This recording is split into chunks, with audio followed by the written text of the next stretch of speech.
السلام عليكم، اهلا بيكم في قناتي. طبعا اي حد داخل الفيديو ده اكيد عايز يسهر بقى سهرة جميلة كده مع اولاده، او رايح المصيف وعايز حاجات اقتصادية.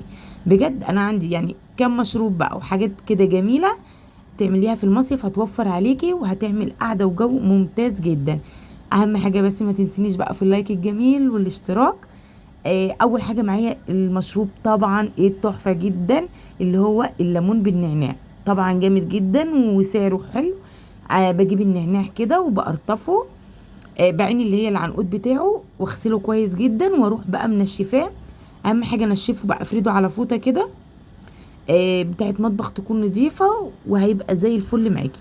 بس بعدين بقى في حاجات كده لما بتعمليها هتلاقيه، لما بتيجي تغسليه كده وينشف بتلاقيه زي فروح كده من النعناع مسودة شوية، دي بتعنيها علشان ما تبوظلكيش بقية النعناع.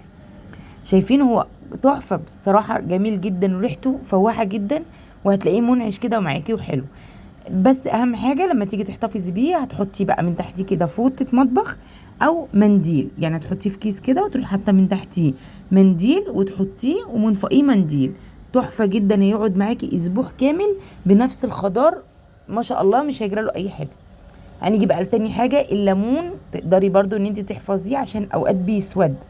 بجيب كده بوكس او في شنطه عادي، اهم حاجه كل ليمونه كده تروحي حطوها يا في مناديل، ما عندكيش مناديل هتجيبي ورق، الورق بتاع الكراريس ديك بتاع اولادنا بقى، كراسه قديمه كده ولا حاجه، هتروحي واخده الورق بتاعها وتروحي حاطه فيها كل ليمونه، تروحي مكوراها كده وحطاها.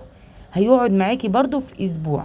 ممكن ان انت تحطيه في لانش بوكس كده، او تحطيه في شنطه تسافري بيه، وهتحطيه في التلاجة لمدة اسبوع، تسحبي بقى منه على اي حاجة يعني لأي حاجة هتحطيه هيبقى كني لسه فريش معاكي. يبقى انا كده معايا الليمون ومعايا النعناع كده اول مشروب. طبعا الراعي الرسمي لاي قعده او اي سهره او اي حاجه، معايا بقى الترمس والحمص. انا عندي بجيب الترمس، بديله غلوتين. اول حاجه طبعا بنقعه في ميه حوالي ساعتين ثلاثه او طول الليل، تيجي الصبح تروحي حطاه على النار، بعديه ب10 دقايق تروحي منزله عليه الحمص، علشان الحمص بيستوي اسرع من الترمس بشويه. تالت حاجه معانا الفشار، تحفه ورخيص وجميل، بجد حلو قوي برضو. عندي بقى مشروب كمان، بجيب اللبن وبجيب الكاكاو مع بقى حبة تلج كده مع حبة سكر، هيبقى هيوديكي في حتة تانية خالص اساسا. يعني المشروب ده خطير. انا باخد بقى دي معايا عشان ممكن الاقيها في المصيف في الشقة او ما الاقيهاش، لا الاضمن باخدها معايا عشان المكعبات دي شيء اساسي بصراحة.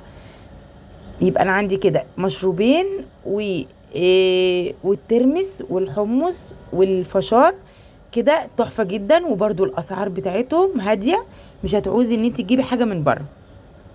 اتمنى بقى ان يكون الفيديو عجبكم، هو بسيط بس تكوني استفدتي منه ولو حتى بنقطة بسيطة. بجد حاجات جميلة، نلم العيلة كده ونلم الأسرة، حاجة جميلة ما شاء الله. يلا بقى ما تنسونيش في اللايك والاشتراك، مع السلامة.